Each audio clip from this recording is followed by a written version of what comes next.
जी तो बिस्मिल्लाहिर्रहमानिर्रहीम. So this was the BJT transistor model. Sir ये The ग्राफ next के slide. बारे में बता दें. जी दोबारा पूछें. सर ये ग्राफ प्रैक्टिकली क्या शो कर रहा है कि क्या शो कर रहा है? ये करंट डिक्रीज होता जाएगा आई बी का, तो इससे हमें क्या पर्पस दिखाई देगा, मतलब क्या फायदा होगा. ये फिगर 5.11 क्या बात कर रहे हैं? Yes sir. This figure 5.11 is our general characteristic of the BJT. It is in fact a model. It is in fact a characteristic output graph, and we have done this earlier in another previous slide. ये आपको याद है, ये हमने किए थे figure 3.8, ये वाले ग्राफ. फिगर 3.8 को देखें. Yes sir. ये इनपुट वाला ग्राफ था. और इसी तरीके से फिगर 3.13 को देखें कि यहाँ पे जो हमने छुट्टियों से पहले काम किया था कि we have voltage collector emitter on the X axis and collector current on the Y axis. तो ये जो ग्राफ है इसको आपने थोड़ा सा रीएडजस्ट किया है, और ये आपको 100 micro ampere, 10 micro ampere, 20 micro ampere, 30 micro ampere, ये क्या थे? These were the base current values, and these blue lines indicate the collector values for various base current values. So we have modified the same graph and we reached figure 5.11. ये सबको clear हुई बात कि हमने how we got figure 5.11, how we modified and we reached to figure 5.11. This figure 5.11 is our general characteristics of the BJT outputs. Yes sir. Okay, so now we will come to the next slide. The next slide, again, in the next slide, we will deal with the output characteristic. And now in this slide, we will learn what is DC load line. What is DC load line? So in BJT study or in any transistor study, there is the general characteristic and then there is the DC load line. The DC load line represents the desirable combination of collector current and collector emitter voltage. It is drawn when no signal is given to the input and the transistor becomes biased. So we take this circuit. In this circuit, we see the transistor in common emitter configuration.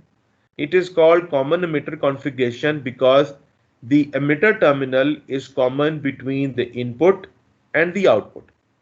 The input is the base emitter, the output is the collector emitter. The input has VBB as the voltage source and RB as the base resistance. The VBB and RB will bias the diode. The voltage source VBB and RB will bias the transistor. Then on the output side, we have VCC and RC. Now, to develop the DC load line, first of all, we will make a graph between voltage collector emitter on the x-axis and collector current on the y-axis.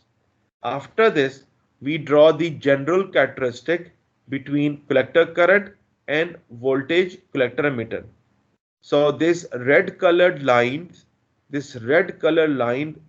represent our traditional output characteristic of the BJT.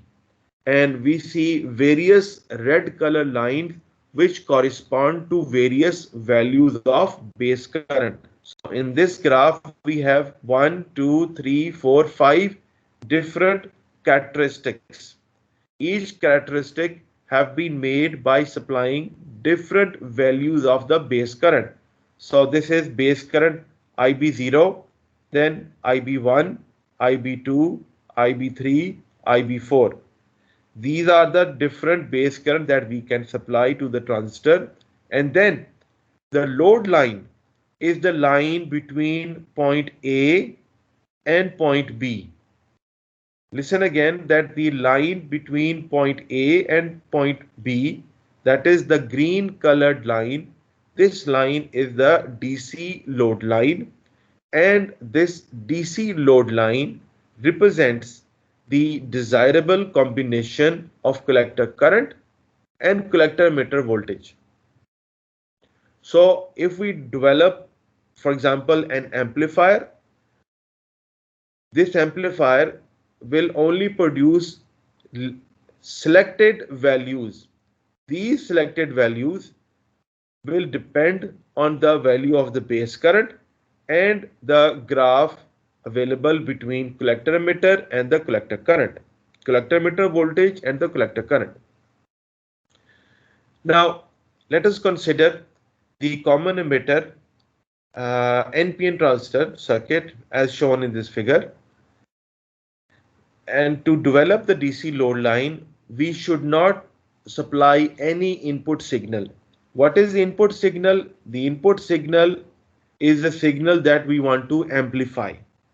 So to develop the DC load line at this stage, we will not give any signal and we will develop the DC load line.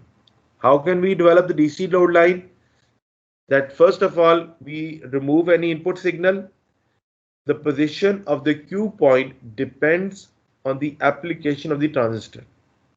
Q point represents the instantaneous values of collector current, instantaneous values of collector emitter voltage, and instantaneous values of base current. This is the Q point. For example, the Q point starts or exists between point A and B. At point A, the collector current is 0. At point B, the voltage collector emitter is 0. So these point A and point B are two extremes, and in between them there is the DC load line. So now let us develop the properties of point A and the properties at point B. We will start with the general equation. Let us look at the transistor output circuit. The output circuit consists of VCC, RC, and voltage collector and emitter over here, such that VCC is equal to VCE plus IC RC. This is our general equation available on the output side. That is voltage VCC, the voltage over here VCC, it is equal to the current flowing through RC multiplied by RC. The current flowing through RC multiplied by RC is the voltage across RC. IC into RC is equal to voltage across RC plus the voltage across collector and emitter, this voltage. Hence, we get the equation VCC is equal to VCE, voltage across collector emitter, plus ICRC. And if we rearrange this equation and solve for voltage collector emitter, we get VCE is equal to VCC minus ICRC. And now we will work on this equation. That is, at point A, at this point, at point A, what is the value of collector current? The collector current is 0. Why is the collector current 0? Because we are directly on the x-axis, and on the x-axis the collector current is 0. Therefore, we have placed 0 instead of IC, and 0 multiplied by RC is equal to 0. Therefore, at point A, voltage collector emitter is essentially equal to VCC. Then at the other extreme, at point number B, again we will take the same equation, and on point A we are directly on the y-axis. On the y-axis, what is VCE? VCE is equal to 0. Why is VCE is equal to 0? Because we are directly on the y-axis, and on the y-axis the VCE is 0. Therefore, we have replaced 0. We have replaced VCE by 0. Then 0 is equal to VCC minus ICRC. What is the value of IC? IC is equal to VCC minus VCC over RC. So at point number B, the collector current is equal to VCC divided by RC.